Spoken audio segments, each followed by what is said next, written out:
What's up, family? I said family because these videos aren't meant for everyone. They're meant for a very small group of people that require guidance and help and would like to see somebody going through the same thing they're going through and who's being 100% open about it. This is a very personal experience. Other people are sharing them online, but I haven't seen one that's kind of like taking you on a walk with it as well. And there's a lot going on. A lot going on. And I have a difficulty.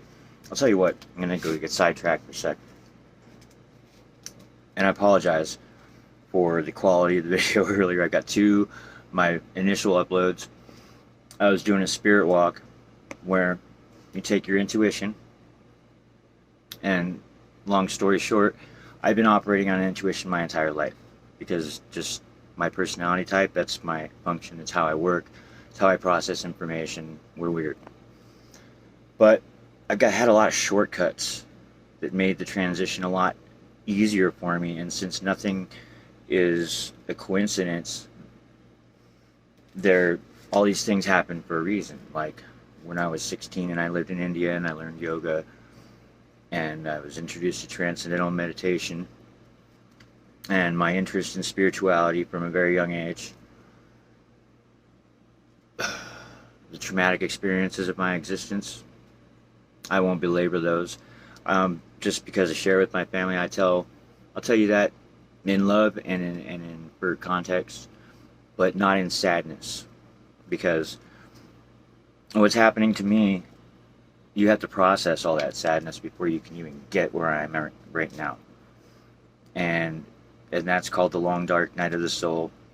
Look it up online, you can find out about it.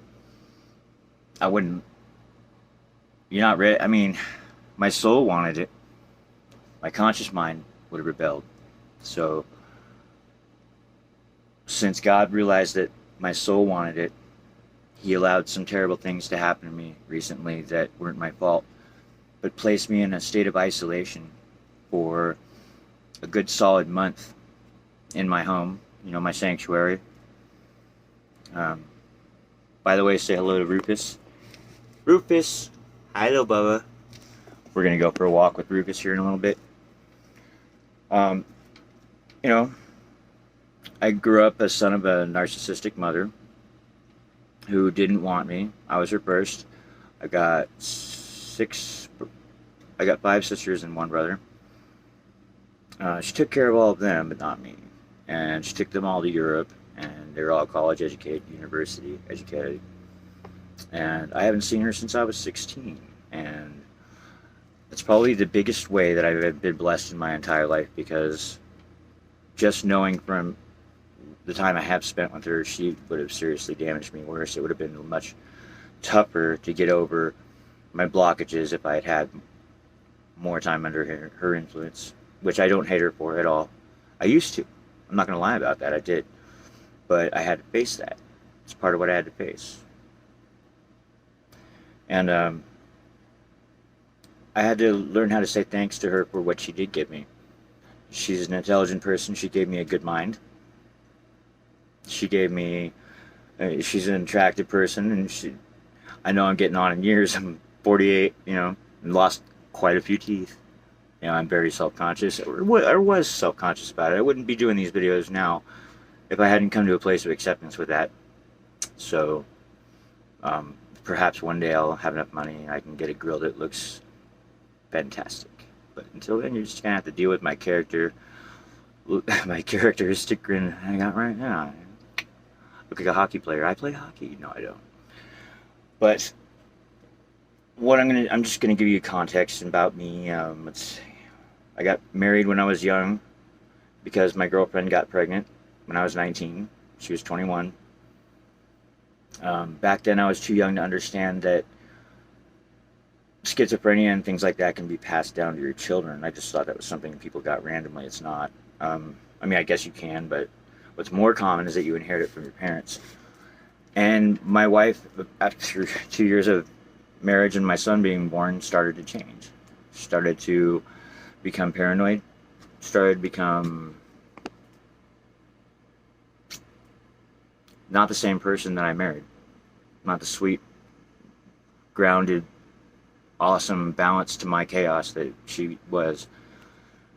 And I was doing the best I could because I promised myself when I was 14, I intuited this. I knew this. Yeah, I mean, this is something I knew. I'll never forget it.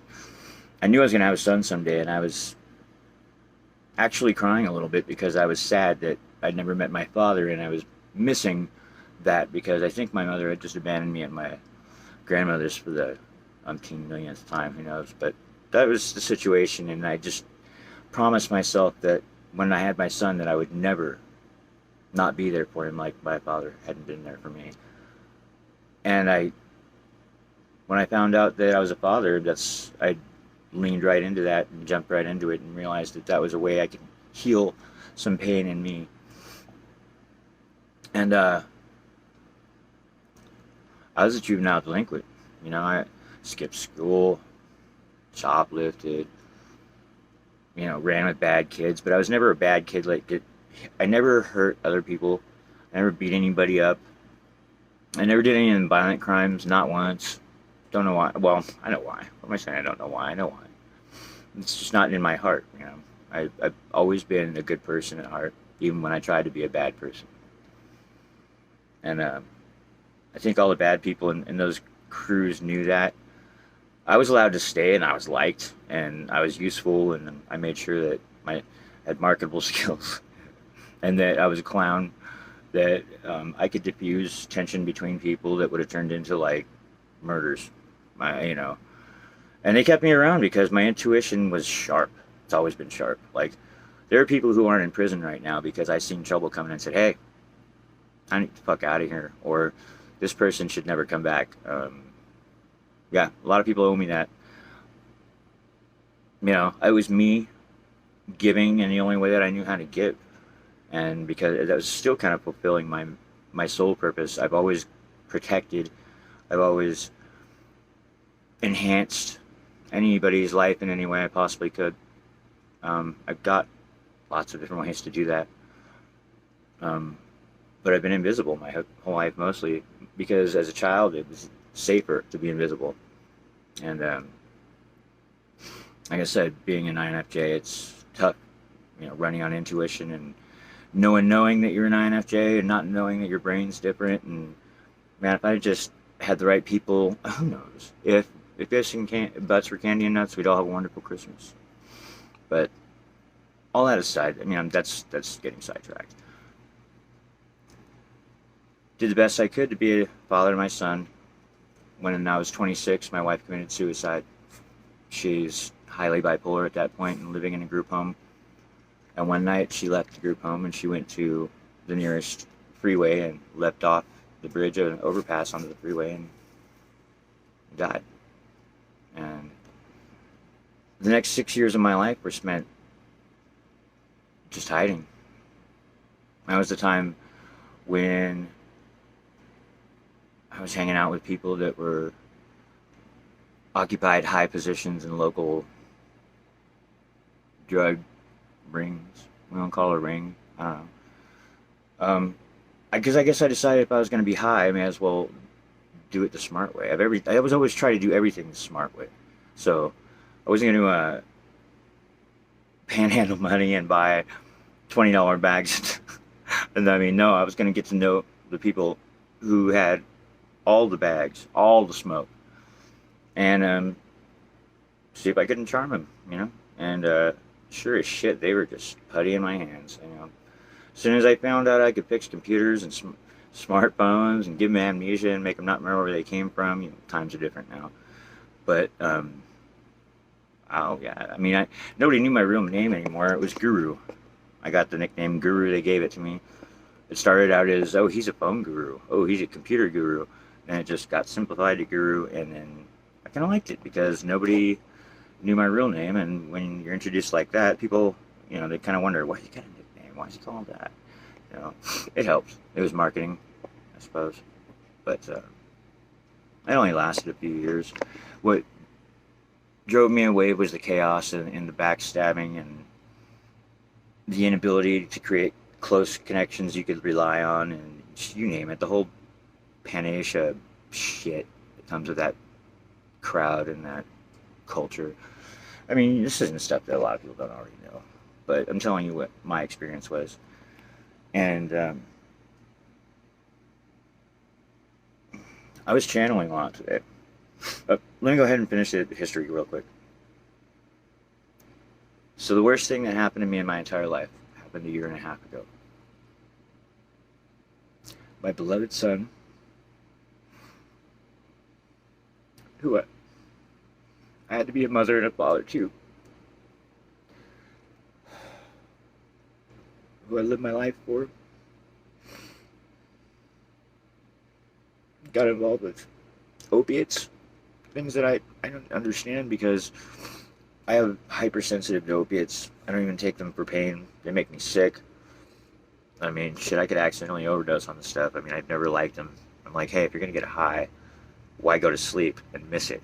I've never understood the opiates and the heroin thing. That's like one of the things I just never had to deal with. But he got into that. And my mother-in-law, she called me and said, I don't know what to do. Jacob's on heroin. I'm like, send him down here to Texas. I'll get him a job. Get him. I knew I couldn't get him away from it because I'm bringing him closer to Mexico. But I knew I'd get him away from the crowd that he knew. And he wouldn't know anybody. He could start over. And he came down. Started doing real good. Spent probably the best 2 years of my life with him.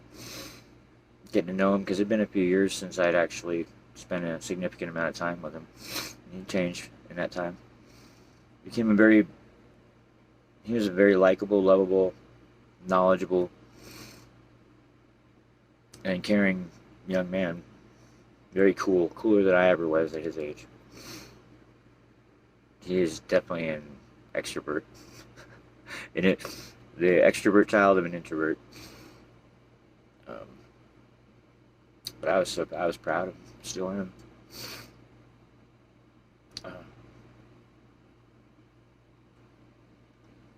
So sorry guys. I've never done this before on video, telling people stuff. This is part of my journey. This is part of what I'm supposed to do. I've been putting it off a lot because I had self-image issues, just from growing up shy, being told I was nuts, and then, like a short 2 years ago, I had most of my teeth, and I didn't have this gangster grill, but I had to kill a lot of that. The ego really couldn't deal with it. Couldn't deal with it at all. It was taking hits and hits and hits. I mean, I think probably the reason why God allowed him, just like, hey, knock out a tooth or two, not put him down a notch, because I was always kind of proud of my appearance too much, maybe, or I just put undue importance upon it is what I did, because the rest of the world does. I was stuck in the matrix. All that's construct. All that shit, all that stuff that makes you self-conscious, it's a construct. It's not real. And it's part of the reason why I'm in fabulous fucking places right now. Because I'm doing what I'm supposed to do for once, finally. And I'm smiling. I smile all the time. I guess I'm trying to get away from getting to where I was going. So my son had his buddy from Washington State send some pills down to him. Told me they were Xanax. They looked like Xanax, but they weren't Xanax. They were fentanyl. And what he was doing is he was going to work, and everybody would be like, "Where's Jake?" And he'd be asleep on the toilet, passed out. First time, I thought he was sick. In fact, I even supplied that excuse for him. I told him, just like, well, the bathroom had all the management that was there, which was a lot of management for a day, all in there, knocking on the door, along with several employees. I mean, it was a scene. I think he responded to my voice because I walked in there, everybody was already there. Door. I mean, they're getting. I don't know. I was knocking on the stall and I got him to come to an open. And then I was automatically worried about him. Thought he was sick, needed to go to the hospital. That's all my mind was full of. I had no idea it was from drugs at that point. And so they went to the hospital, and the doctor said that the doctor said something else was wrong with him. I don't know. Anyways, it happened again, and this time I figured out what it was. And I was embarrassed. My boss was nice enough to allow me to walk away with him and talk to him. So I escorted him to the break area, and I was like, "What are you doing, man?" And he couldn't even understand me. He was out of it, like sedated, sitting there. I'm just like, how do I deal with this? And he. When I wanted to misbehave, I was always able to get away with it, which is why I've never been to prison. And I never wanted my son to get in trouble. And I've always stressed to him how important it is to cover your ass. Make sure you're paying attention to details. Don't be a dumbass. And stuff like that. But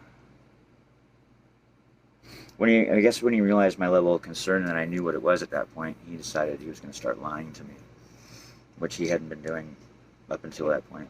You know, we had a very close relationship. He even called me his best friend, and he meant it when he said it, which touched my heart, made me cry. But you know, what I didn't know was that, well, shortly, not too long afterwards, he said he's quitting. And he wanted to go back to Washington State. And he's 26 years old. I couldn't tell him what to do. He's an adult.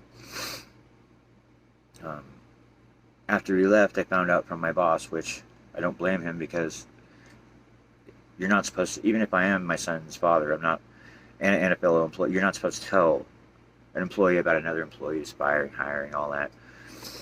So I understood that, but apparently it had happened 2 more times, him passing out in the stall. And that's why he was actually fired, but he lied about it. So he gets back to Washington State. His grandmother calls me in a panic. Jacob's got a huge bag of pills. I'm like, let me talk to him. I said, dude, what are you even doing with that stuff in your grandmother's house? What are you doing with that shit, man? And at this point, he just saw me as somebody that he had to tell stories to and pass by, and I couldn't do anything here from Texas. He's in Washington. So about a week later, I'm helping a friend do some work on his engine on his car, and I get a phone call, and I'm eating this Whopper from Burger King. It's like a meatless Whopper. It was the first time I ever tried it. I was like, okay, this is good. They're saying you can't tell it. Okay. I know it's pointless. I think it's my mind shying away from it again. Because I'm sitting there and we're working on the engine. And then I get a call telling me my son was dead.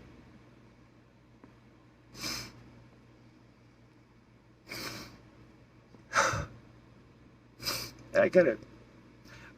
Weeks before this, in the shower, I pray in the shower a lot. And it has something to do with the water. I mean, it's talk about that another time. But I just sensed that maybe that my son, I might lose him, and I prayed and I begged. And I begged God, I'd like, just protect my son, please, don't let anything happen to him. And I was so angry. I was like, how could you betray me, God? I prayed for this not to happen. You know, I didn't. Oh, I was upset. I didn't know what to think. I was close to God at this point, getting closer, small baby steps. You know, change isn't a thing that happens overnight. It can happen over the course of a lifetime. It happens in its own divine timing, and you can't force it. You can't stop it when it's time for it to come. So, because I went into a shell at that point, I was kind of just ready to close off. I stopped hanging out with everyone. And that's when I became a hermit, basically. Go to work, come home, build a computer, game a little bit. I don't like game all that much. I like owning games because of kind of like I like the art of them. I respect the programming of them. It's almost like I'm a game hoarder. I got like expensive games that I've only played maybe the first couple levels of, maybe except for a couple that I loved and beat. But yeah. So then I get here. I moved from West Texas to here to Abilene, outside of Abilene, and I'm working at Pilot. It's unfulfilling and it sucks, and it's not even tapping like half of my skill set. I mean, I'm being wasted. And then I leave that job because there was a manager that I was having difficulty with, and I didn't want to actually get fired or quit on bad terms, so I just left nicely, the 2 weeks and all that. Then I went to work at Denny's in the same building. So I've been cooking my entire life. Why not try cooking for a living? And that place is terrible. It's still terrible. It's absolutely terrible. This is the place that I told you about. It fired me. I don't know why. Cause they wanted my hours. The new manager hired a new cook that she was friends with, and she didn't have the hours to spread amongst all the cooks she already had. So somebody had to go, and I was the one that was the least cooperative because she's an idiot, didn't run the place right, and I'm not a doormat. I'm usually not one to just let people shit on me and then ask for more and thank them. So I was probably just what she saw as a speed bump, and she set me up to fail one day.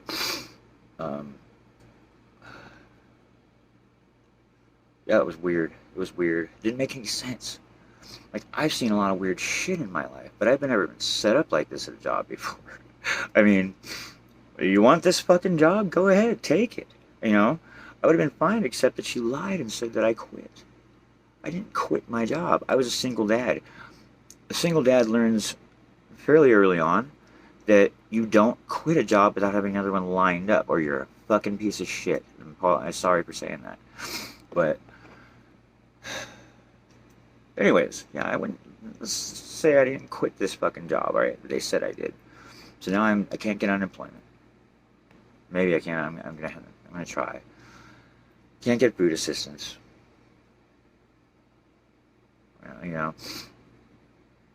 It's not my aim to even get those things. I plan to be employed here soon. I've been actively job searching, and that's what I was doing out today, and walking around in the sun. I had an interview today in Abilene, and there's gonna be hours before my ride could pick me up, so I decided to do a spirit walk. A spirit walk is when you're connected enough, when you've learned to trust your intuition and enough to the point to where it's led you to something. It helps to get that proof, because it's all bullshit until you get proof, right? I mean, I know a lot of people think this, and I thought this. I mean, I'm not crazy, by the way. Letting everyone know I'm not crazy. I'm not even fucking slightly bipolar. I was weird when I was a kid, and they put me on the same drugs you put those kinds of people on, which I don't fucking appreciate to this day, because those things can fuck with your brain, and I'm lucky that my brain is still good. I mean, well, it's not luck. I was cheeking my medication and not taking it. I was spitting it out. I did that for a long time. Like, so long that I got, like, sloppy and stopped being as careful. They caught me. And then they started checking, and they even injected me with it one day, which they knew I was terrified of needles, which was just like a terror tactic. It was traumatic. I dealt with a lot of trauma. I had a lot of trauma, folks. Trauma is almost my middle name, but it's not. It's Sean. So I got sidetracked. I'm rambling. I should just go ahead and mention again, I'm in the middle of this transformation thing. I'm like dead center right now. I started the long dark night of the soul the day before the eclipse. And then some synchronicities happened, some videos and some stuff. There's other people doing the same thing I'm doing that are basically, I owe a great debt of gratitude to, for inspiring me, for helping me along, giving me information, letting me know that I'm not crazy. um, it's happening to a lot of people too. It's a lot easier now. If it weren't the time that it is now and the energies went the way they are now, I may not have activated period. Like, not, I don't know, for a while. Um, People have a hard time letting the esoteric sink in and realizing that it's not some hocus pocus. I did. I think everyone does, because it's getting out of that 3 dimension, that box, that mind box, that woke mind virus. How about that? Uh, yeah, it's a box. It's the low vibrational box. That's what traps you in 3-dimensional reality. Fear, sadness, despair, anger, hate, envy, all that low vibration shit. I was living in that from day to day. I hate this person. This person sucks. Fuck this shit. I mean, that's all that's running through your head. You're slithering through the gutter of human garbage. It pollutes your mind. It pollutes your spirit. It keeps you separate from God, which is the same as keeping you separate from your power, because God wants you to be the full expression. He wants you to be the perfect creation that He made. But because of free will, and everyone knows this, well, I mean, please look for other sources of this knowledge. Because right now, my whole niche, my whole thing is that I'm taking you with me. This is the sensitive part that most people, they go through and deal with privately, and then they don't share it as it's happening. My goal is to do the same thing that was done for me, to ease the transition for other people who are right here with me. So those are the people that this is for. I'm doing this for you out of love, because that's my job. I know that. It's my calling. And I hope that you see that I'm a mess, because it's up and it's down, and I mean, you see, I was crying because of my son just a short while ago, but do you see how short that lasted? I actually know he's right there watching. And I saw something the other day that said that some old souls come here only for a short time because they only need to do one small important task, and then God takes them home again. So it resonated really strong when I heard that, because my son was definitely an old soul, wiser than me in some ways. I listened to him. You know, he sometimes call me out, but so the pain has transmuted. I know I'll see him again. I know he's here now. I think he wants to support my work and help me, and just love me from where he is, which isn't that far, but it's farther than you can imagine. Closer than you can imagine, farther than you can imagine. All those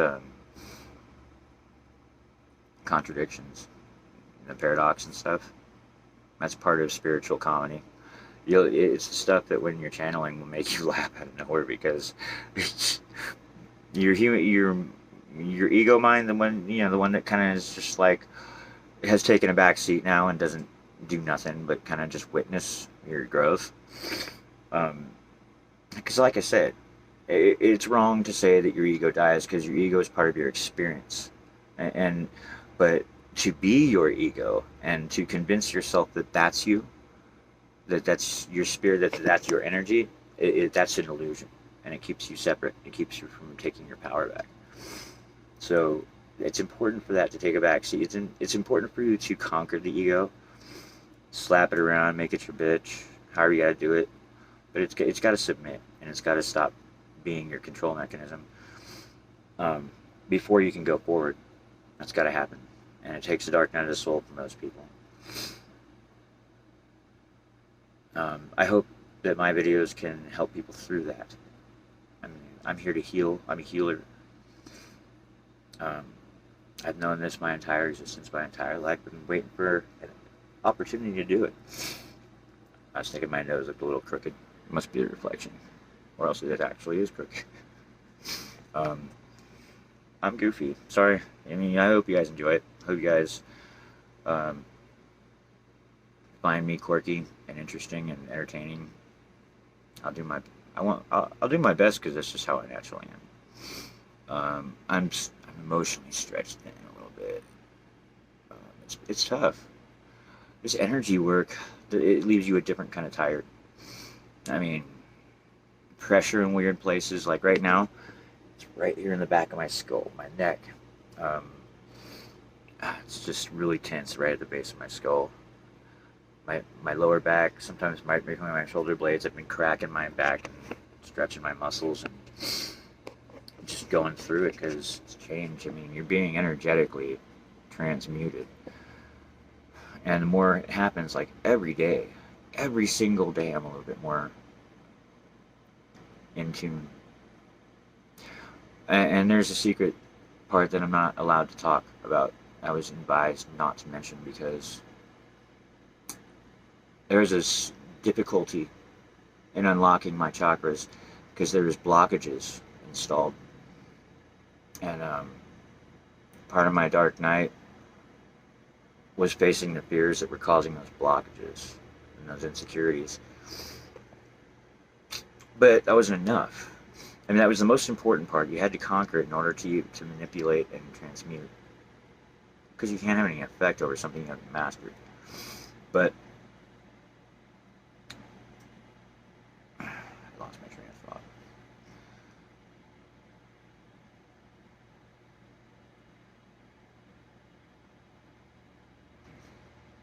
I don't know. You think about it too hard, you'll never get it. Sometimes you just have to kind of let it go.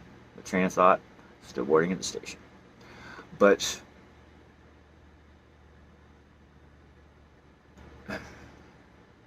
that's embarrassing. Where was I going with that? Maybe we should go for a walk with Rufus. But yeah, face that shit. Spend time alone. You have to spend time alone. It's got to be alone because the distractions will stop you. They'll stop you from gaining your insights. And you need those insights, and you can only get them in solitude. You have to find places to be yourself and by yourself, with yourself and God. God will speak to you in those moments. He'll help you heal the pain. You know, I don't blame God anymore for the loss of my son. I love God more than ever. I feel like He saved my son from the pain of this world. Look at this world right now. There's a reason why people are waking up. There's a reason why people like me are being activated. I mean, we got a job to do. And we're going to do it. We're going to do it, and we're going to do it well. And it caught the enemy totally by surprise. I mean, God's plan is so genius. He's the best genius out there, man. I'm sorry, he, she, whatever. God, sexless, that doesn't matter in the spirit world. There's no sex there. It doesn't matter. The sex is so base. Like, enjoy it while you're 3D, while it's hot, because it fucking really can't. It takes a back seat to enlightenment. It really does. I'll get into that stuff at another time. But it's nice not being angry with God. It's nice. And it's definitely a first step, because you're not going to be given access to your higher self until you can master your trauma. I mean, your trauma will... It's of Satan. It's there to... Because Satan doesn't create. Satan can only manipulate. He takes what God's made, puts a nasty tweak in it. So it's not enough for you to recognize it as something other than what it originally was, maybe from a lower perspective, which is why it fools people. But there are a lot of things that are twisted. Look at the work that Satan's done on some I'm not going to go political or anything like that, but some kinds of Christianity have been tweaked way too far. I mean, it was always meant to be basic. It was teachings of first through the Hebrews by God, you know, in their old way, and then through Jesus after he came to change it and make it, you know, more refined to save us. You know, God coming in Jesus' form, you know, to die for the sins of the world. Give us a shortcut, you know, an easy way out. Because he loved us that much. You all know this. But, you all ready to go for a walk real quick? Go for a walk with my little baby boy? I'll turn the camera around and stuff, but you have to look at my face for all this time. I apologize again for the amateur nature of these videos. I'm doing this for the first time, and you're walking with me as I struggle. So, I say struggle, but this is kind of pleasant. It's like a pleasant growing pains experience. And you're going to see me in moments of ecstasy, you'll see me in moments of introspection, you see me in moments of channeling, which also I have to explain. I didn't know I was doing this earlier on my spirit walk, but because I was doing the radar thing to try and find synchronicity to let God lead me and introduce me to people that I'm supposed to meet maybe, I was channeling. And the only reason I know this is because when I reviewed the videos and I was watching my face, and to a certain extent I'm doing it now, because I've never channeled before this started, or else at least I don't think I was. Maybe I was to myself. That's probably highly likely, but I just wasn't aware of it, and I wasn't getting the same quality knowledge, the same universal awesomeness. I wasn't getting it like that. Now I am. And I'm looking at my face on those first videos. It's windy. I was on the side of the freeway. It was really loud, I know. There's some good stuff in there. But I was baking in the sun, and I was all sweaty, and I was all in the energy. And so I noticed that I would grimace from time to time, like, you know, or sometimes you see a lot of people when they're channeling, they look up or close their eyes because they're taking it and they're putting it into human words, because the knowledge is like raw data before it's turned into text that's human readable if you're geeky, and you have to parse it before you can publish it, and this happens at a really high rate of speed. Some people know what I'm talking about. I didn't know I was channeling. And I'm not you know, for all the Christians, I'm not some Satan worshiper, I'm not a demon worshiper, I'm a Christian, baptized, saved by Jesus, and awoken by God, because it's my time to do his work. Okay? I don't want to belabor this.